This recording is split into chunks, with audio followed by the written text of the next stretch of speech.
So Nick, Knight Frank's results have just come out. Do you want to talk us through what the 2012 year was like? Yes, I mean, obviously this refers to March, 6 months ago, and the world's moved on quite a bit since then. But, I mean, looking back, we had turnover up, which is always pleasing. Our costs were up, largely because we'd invested in opening new offices and taking on more people.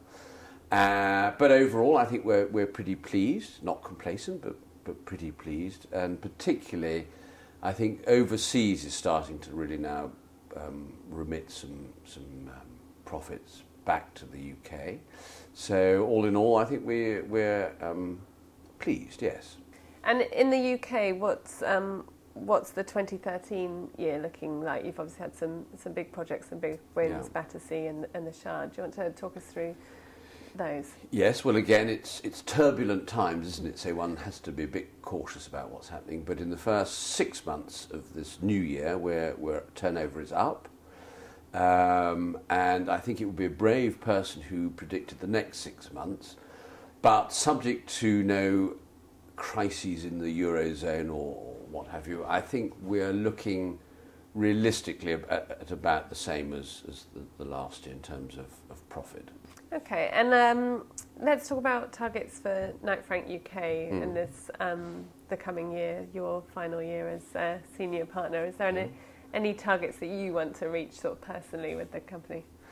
Well, I'd like to go out on a high, but you have to be realistic. That's probably out of my control to a large extent.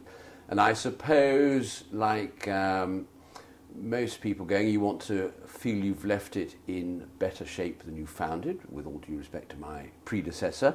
And I certainly won't use that overworn word of legacy, but I hope to leave behind a business that's in good shape and that Alistair Elliott will take on to even greater heights, and that he can say when he goes, he's left it in better shape than he found it.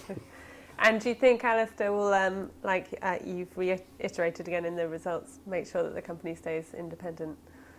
Well, he's signed up to it, so I certainly hope so. You can never tie people to the future, but I think we are absolutely determined and committed to stay independent, not just for the sake of it, but because we believe that we can do all that we need to in the business sense and remain independent. And what we've found is certainly the people who work here want us to stay independent.